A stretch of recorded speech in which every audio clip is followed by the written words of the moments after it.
Vuoi assaggiare una birra dove al suo interno scopri la specialità tipica friulana? Lumi Beer, il prodotto ricavato in 20 ettari di terreno coltivato orzodistico, biodiversità, performance ambientale. Lumi Beer nelle sue 5 versioni disponibili, 4 per consumo veloce e dissetante e la versione Magnum per intenditori.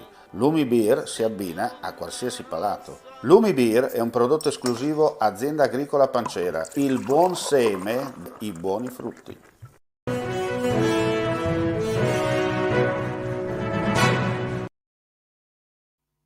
Cordiale saluto gentili amici e amiche, ben ritrovati a questo appuntamento live di oggi di friulitv.net, aggiornamenti dal Friuli Venezia Giulia. Apriamo con le notizie per quanto riguarda i vigili, la polizia locale, perché lunedì 23 agosto apre la nuova sede della polizia locale di Udine in Viale Leopardi al Civico 23. Mercoledì 25 alle 12 l'inaugurazione alla presenza delle istituzioni. Questo è quanto stabilito nella mattinata odierna dal sindaco di Udine Pietro Fontanini, al termine di un confronto con gli uffici competenti. Ed ora attenzione perché scatta la par condicio. Con l'odierna fissione dei manifesti elettorali inizia il periodo di par condicio per le elezioni comunali in programma il 3 e 4 ottobre prossimi. Da oggi perciò entra in vigore la delibera dell'Autorità per le garanzie nelle comunicazioni, la Agicom, che detta le regole delle comunicazioni politico-elettorale sui media locali. Lo rende noto il Comitato regionale per le comunicazioni del Friuli Venezia Giulia, il Corecom appunto, sottolineando che le emittenti radiofoniche e televisive locali intenzionate a trasmettere messaggi politici autogestiti a titolo gratuito, scusate un attimo di pazienza, siamo in diretta, eccoci qua.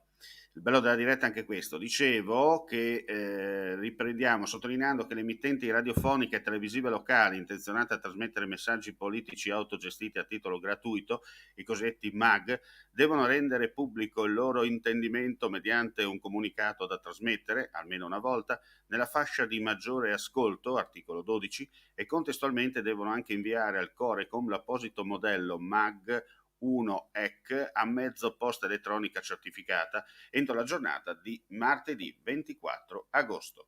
Adesso ci trasferiamo in provincia di Pordenone, importante attività da parte dei carabinieri della compagnia di Sacile.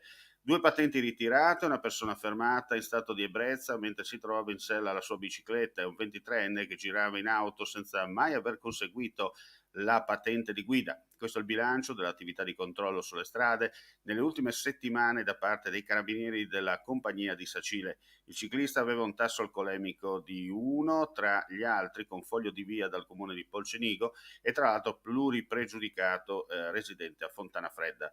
Il secondo invece, il conducente dell'auto con 2,15, un giovane di Pordenone fermato per l'ennesima volta senza la patente mai ottenuta. Chiaramente il mezzo gli è stato posto sotto sequestro. E con questa notizia chiudiamo qui questa edizione flash di oggi. Vi diamo appuntamento nel tardo pomeriggio per le altre notizie live, chiaramente ulteriori aggiornamenti sul nostro sito www.friulitv.net. Grazie come sempre per la visione e l'ascolto e buona giornata a tutti.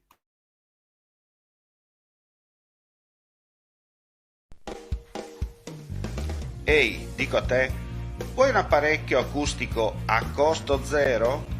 Acustica Friulana, via Visinale 16, Muzzana del Turniano, Udine.